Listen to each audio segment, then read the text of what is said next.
Exercice numéro 4. L'extrémité est d'une corde SB est animée d'un mouvement rectiligne sinusoïdal grâce à une lame vibrante. L'aspect de la corde à l'instant T1 égale à 12/10-3 secondes est représenté par la figure ci-dessous. Premièrement, sachant que le mouvement de S a commencé à l'instant choisi comme origine de temps, déterminer la célérité de l'onde. Petit b, déterminer l'amplitude A du mouvement, la longueur d'onde lambda, la fréquence N des vibrations.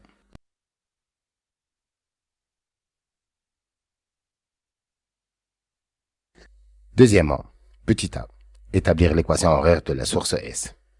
Petit b, déduire l'équation horaire du point M de la corde située à 10 cm de S. Comparer le mouvement de M à celui de S.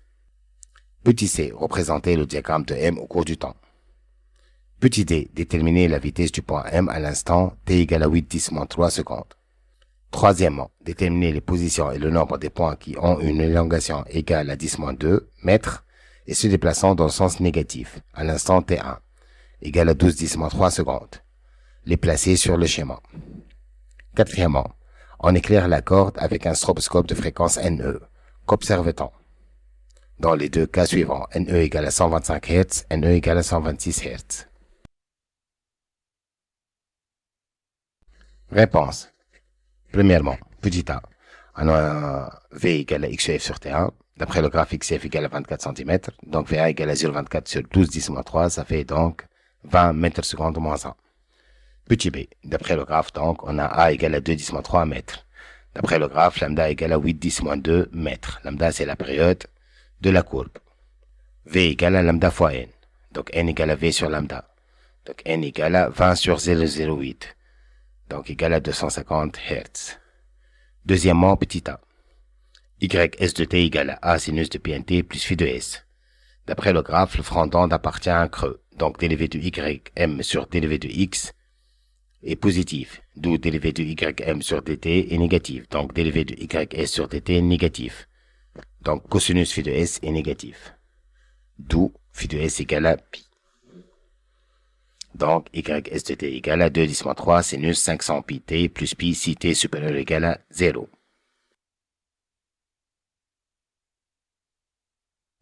Petit b, ym de t égale à ys t moins θ égale à 2/10-3 sinus 500 pi t moins θ plus pi. Donc, ym de t égale à 2/10-3 sinus 500 pi t moins 500 pi θ plus pi.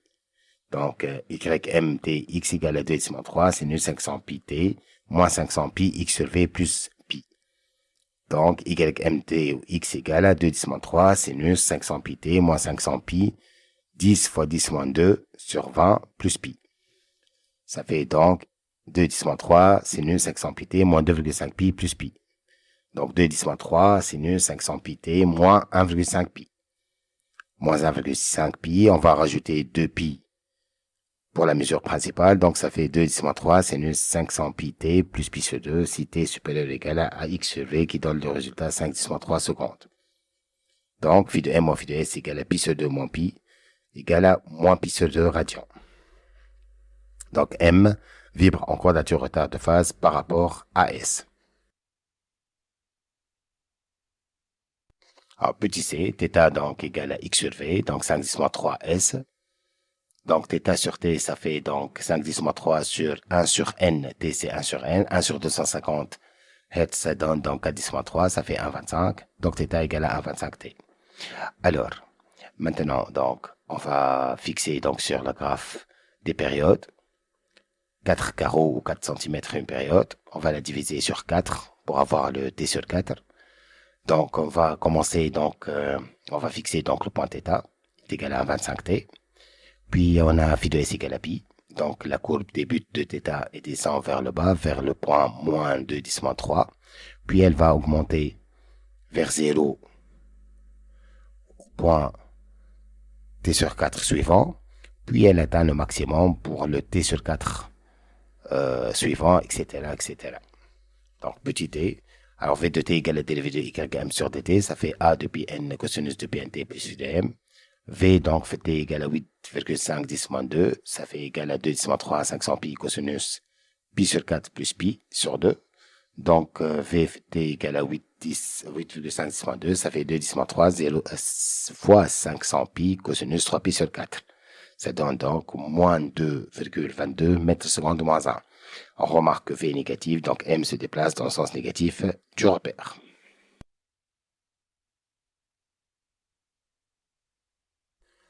Troisièmement, ym de t égale à ys t moins θ égale à a sinus de pnt moins θ plus phi de s.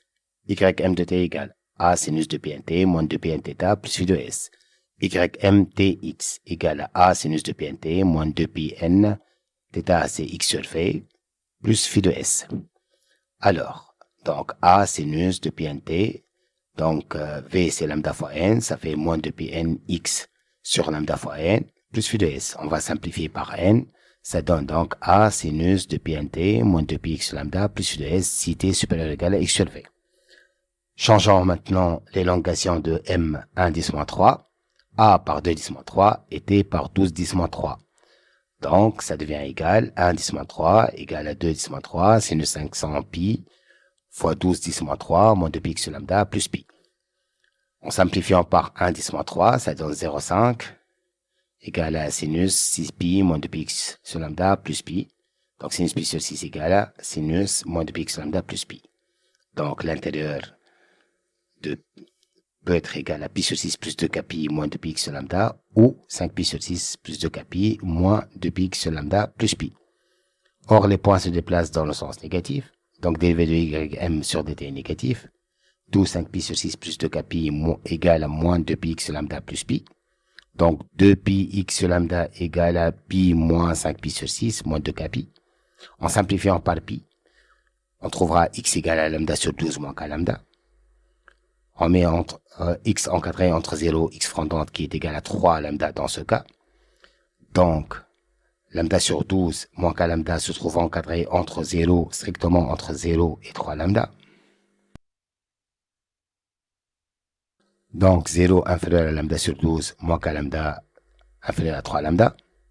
Donc, moins lambda sur 12 inférieur à moins k lambda inférieur à 3 lambda moins lambda sur 12. Donc, moins 1 sur 12 inférieur à moins k inférieur à 3 moins 1 sur 12. Donc, moins 1 sur 12 est inférieur à moins k à inférieur à 2,9. Donc, k est encadré strictement entre moins 2,9 et 0,083. Donc, k appartient à 0, moins 1, moins 2. Ah, donc, si k égale à 0, lambda, x égale lambda sur 12. Si x égale à moins 1, si k égale à moins 1, lambda 13 lambda sur 2 égale à 8,66. Si k égale à moins 2, donc x égale à 25 lambda sur 12, c'est 66 cm. Donc on a représenté ces points en violet sur la courbe. On a tracé donc la droite passant par l'amplitude 10-3 mètres. Et on a fixé donc les points avec une couleur violette. Cinquièmement, donc n sur ne, ça fait 250 sur 125, ça fait 2. Donc de la forme n égale à k fois ne, on observe donc l'immobilité apparente. Alors pour n égale à ne, on a 250 donc sur 126, ça fait être 1,88 de la forme k moins epsilon. On observe donc un mouvement au ralenti dans le sens inverse.